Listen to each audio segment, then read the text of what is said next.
Empecé a hacer este tipo de videos, pues la verdad para saciar un hambre, ¿no? Que yo tenía de conocer la palabra. Y pues relativamente se ha saciado, ¿no? Y dentro de esto tuve una plática con mi mamá, que quiero dedicarle este video. Y yo le dije, ¿no? Le comenté de pues no se le podrá llamar podcast, videos, no sé. Y dentro de este comentario, le hice y le dije, pues es que todos estos videos que yo estoy haciendo son preguntas que algún día tuve y que absolutamente nadie me las respondió, ¿no? Nadie me respondió bien, entre comillas, ¿no? Las preguntas que yo tenía. Entonces dije, bueno, pues, si yo tengo la Biblia, si yo sé responder preguntas, pues a investigar, ¿no? Entonces me puse a investigar, me puse a ver y resolví muchas cuestiones de las cuales pues yo tenía mucha duda. Y dentro de estas cuestiones yo le dije a mi mamá, mamá, ¿tú tienes alguna duda que yo pudiera responder dentro de mm, dentro de estos videos? Y ella me comentó que sí, que ella estaba respondiendo una pregunta. Y la verdad me sorprendió bastante esta pregunta. O sea, jamás yo dentro de mi, así no lo hubiera pensado, ¿eh? Y ella me dijo que estaba respondiendo qué era la sangre. Y yo, ¿cómo? La verdad al principio no entendí absolutamente nada. Y lo dejé pasar, ¿eh? Bueno, entre comillas, porque sí me puse a investigar, pero en ese momento sí dije, "¿Mm? ¿Cómo que qué es la sangre?". Y esta pregunta al principio parece ser muy, pues muy rara, entre comillas, ¿no? Muy rara. Pero mientras más vas estudiando, mientras vas conociendo la Biblia, esta pregunta tiene mucho sentido. ¿Qué es la sangre? ¿Qué es la sangre dentro de la Biblia? ¿Qué es la sangre dentro de la teología de Jesús? ¿Qué es la sangre? Entonces, pues este video se lo dedico a mi mamá. La amo mucho y quiero responder esa pregunta, ¿no? Entonces, ya con ese interludio, eh, vamos a comenzar a responder esta pregunta, ¿qué es la sangre? Y en la Biblia la sangre no es simplemente un elemento físico del cuerpo, tiene un significado teológico muy profundo. De hecho, si quieres entender sacrificios, pecado, expiación y el pacto y finalmente la muerte de Jesús, entender qué significa la sangre es fundamental. La sangre representa la vida. El punto de partida está en porque la vida de la carne en la sangre está en Levítico 17:11 y Deuteronomio 12:23 dice prácticamente lo mismo, la sangre es vida. Por eso bíblicamente derramar sangre no es simplemente derramar un líquido, es quitar la vida. Esto explica por qué después de matar a Abel, Dios le dice a Caín, la voz de la sangre de tu hermano clama a mí desde la tierra, en Génesis 4:10. La sangre de Abel funciona como una representación de la vida injustamente arrebatada que clama por justicia. Por eso Dios prohíbe consumir sangre. Cuando Dios establece las normas sobre la sangre, no parece tratarla como un alimento cualquiera. En Levítico 17:11 continúa. Y yo os le he dado para hacer expiación sobre el altar por vuestras almas. Aquí aparece algo importantísimo. La sangre tiene relación con la vida y con la expiación. La lógica es aproximadamente pecado, muerte, sangre, expiación, vida, restauración. No porque la sangre tenga poderes mágicos, sino porque representa la vida entregada. Entonces, la sangre también representa un pacto. Esto se vuelve todavía mucho más interesante. Cuando Moisés establece el pacto con Israel, toma sangre y lo rocía sobre el pueblo. He aquí la sangre del pacto que Jehová ha hecho con vosotros, en Éxodo 24:8. La sangre funciona entonces como una especie de sello del pacto. Es decir, esta relación entre Dios y ustedes ha sido establecida mediante una vida entregada. Por eso, la expresión bíblica sangre del pacto será importantísima posteriormente. Entonces llegamos a Jesús. Aquí es donde todo el simbolismo del Antiguo Testamento adquiere una dimensión enorme. Durante la última cena Jesús dice, esta copa es el nuevo pacto en mi sangre, en Lucas 22:20. Fíjate en la conexión. Éxodo 24, sangre del pacto, Jesús, nuevo pacto en mi sangre. La idea cristiana es que Jesús se presenta como la vida entregada que establece el nuevo pacto entre Dios y la humanidad. Por eso Juan dice, la sangre de Jesucristo, su Hijo, nos limpia de todo pecado. Primero de Juan 1:7. No significa que la sangre sea una especie de sustancia sobrenatural que físicamente elimina pecados. La sangre representa la muerte de Cristo, es decir, su vida entregada voluntariamente. Hay una paradoja muy poderosa. En la Biblia, la sangre puede significar simultáneamente vida y muerte. ¿Por qué? Cuando hay sangre dentro del cuerpo, hay vida.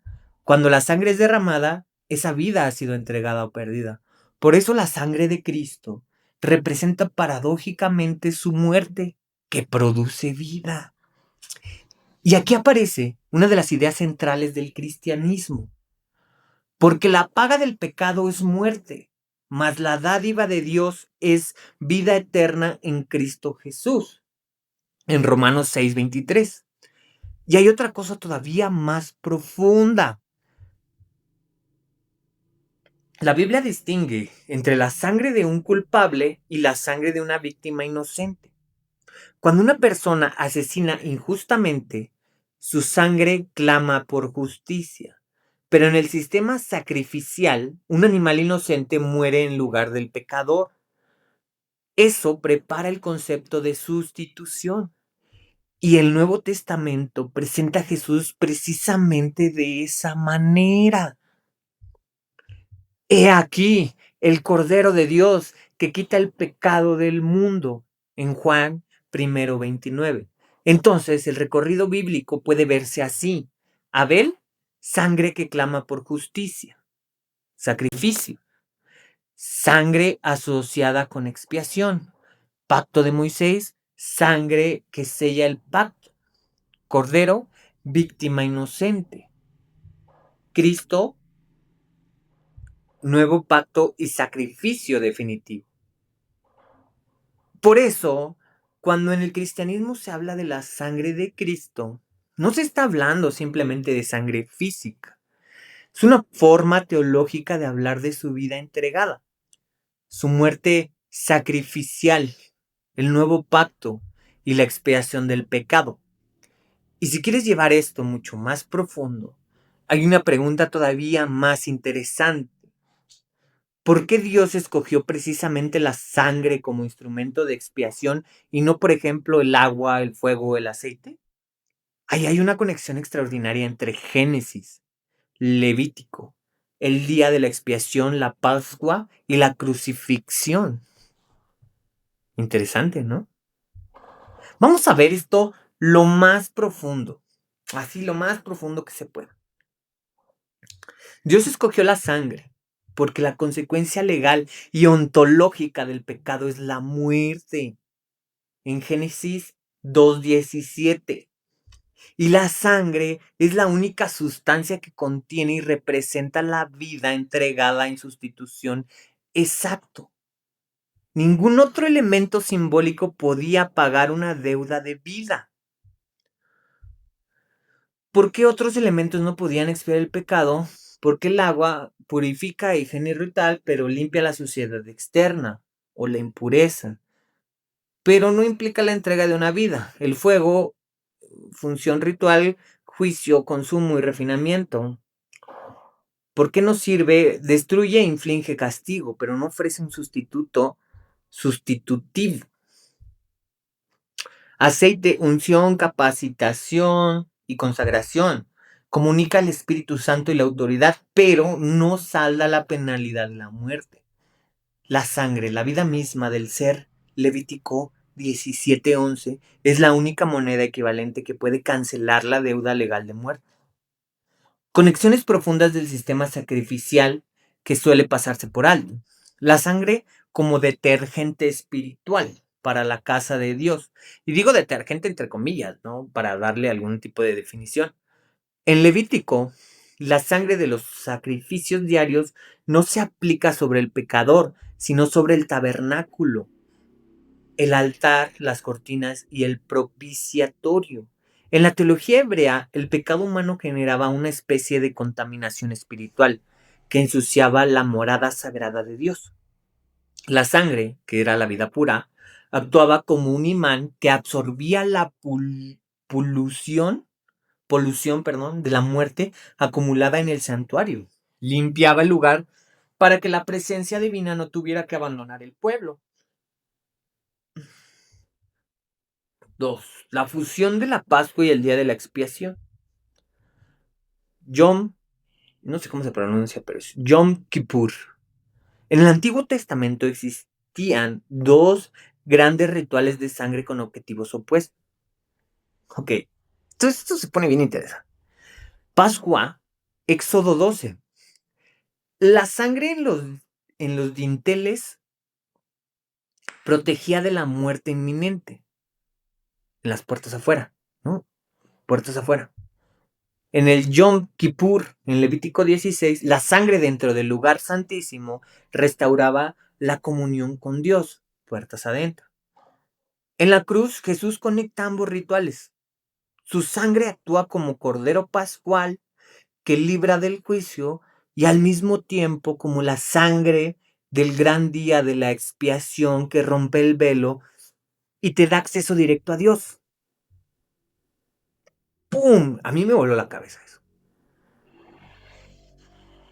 Entonces, la neutralización de la muerte desde adentro. El pecado introdujo la muerte como una fuerza destructiva en la creación.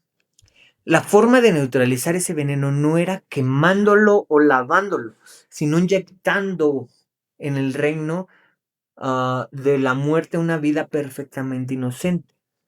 Cuando la muerte consumió la sangre de Cristo, una vida sin contaminación de pecado, el poder de la muerte colapsó desde adentro, transformando el acto de morir en el vehículo de la resurrección. ¡Wow!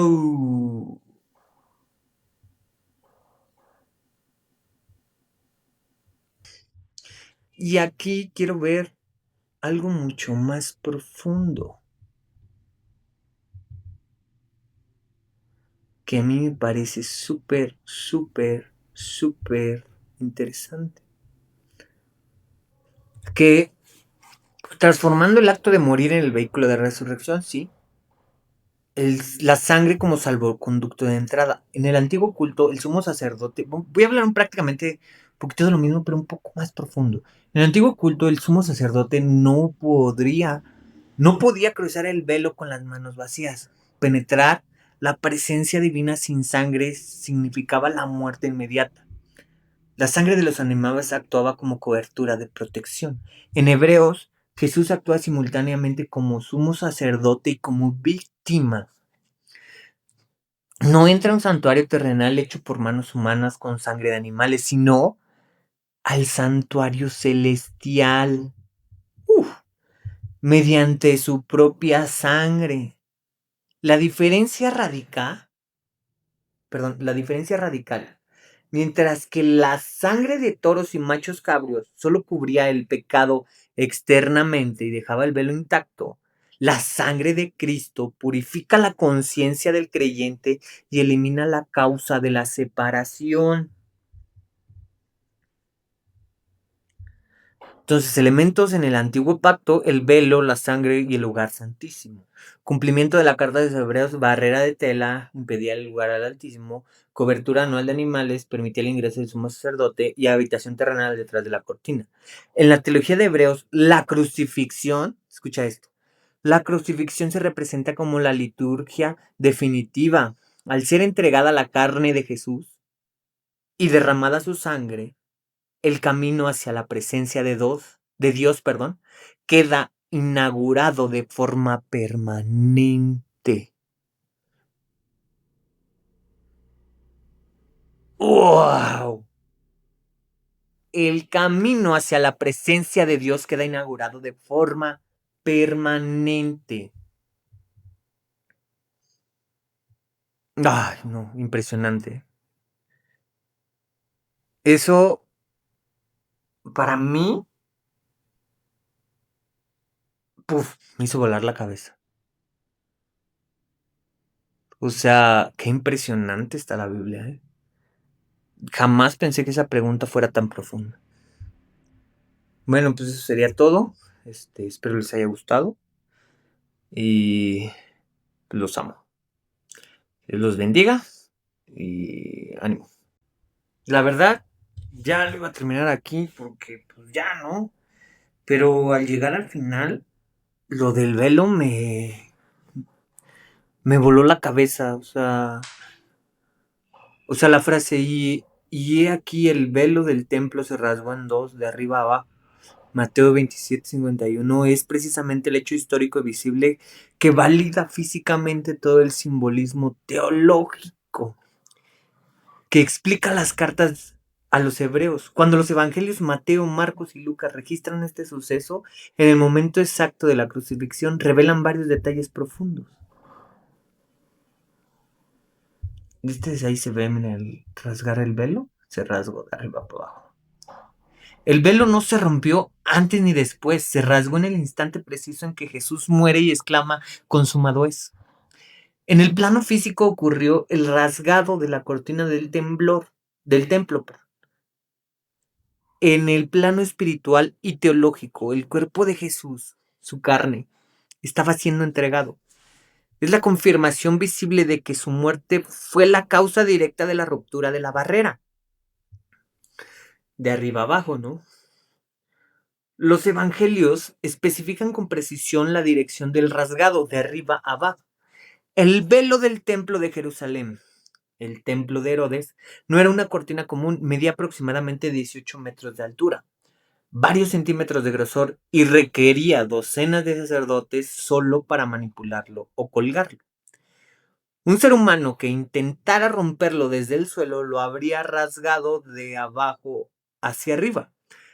Al rasgarse desde la parte superior, inalcanzable para la mano humana, se señala de forma inequívoca que fue Dios mismo quien rompió la separación desde el cielo. La exposición del lugar santísimo. El templo estaba construido sobre el principio de la exclusividad y el temor. Cruzar el velo sin ser el sumo sacerdote o sin la sangre adecuada en el día de la expiación significaba la muerte inmediata. Al rasgarse el velo, el lugar santísimo quedó al descubierto a la vista de los sacerdotes, que en ese mismo instante oficiaban en el templo, coincidiendo con la hora del sacrificio de la tarde. La habitación sagrada, antes inaccesible, quedó abierta. Y aquí viene la abolición del viejo sistema. El rasgado del velo marca el cierre definitivo del sistema sacrificial del Antiguo Testamento. Dios ya no habita en un recinto hecho por manos humanas. La presencia divina deja de estar atrapada detrás de una cortina en Jerusalén. El fin del monopolio sacerdotal. Ya no se requiere de un mediador humano terrenal ni de la sangre de toros y machos cabríos para acercarse a Dios. En resumen, el evento narrado en los evangelios es la demostración práctica de que lo que enseña Hebreos, la carne de Jesús fue quebrantada en la cruz, el velo rasgado, y su sangre fue derramada, la expiación, logrando que la distancia entre la santidad de Dios y el ser humano quedara anulada para siempre. Amén, ¿eh? Amén. Perdón, No pude retirarme sin antes, es que lo descubrí ya casi al final. No pude retirarme sin antes decirle esto. Entonces, la distancia entre la santidad de Dios y el ser humano queda anulada. No necesitas terceros. Amén. Y muchísimas gracias por escuchar. Esta vez sí ya estuvo. Me voy. Y pues si te gustó, comparte, no sé, haz lo que tengas que hacer. Que Dios te bendiga y ánimo.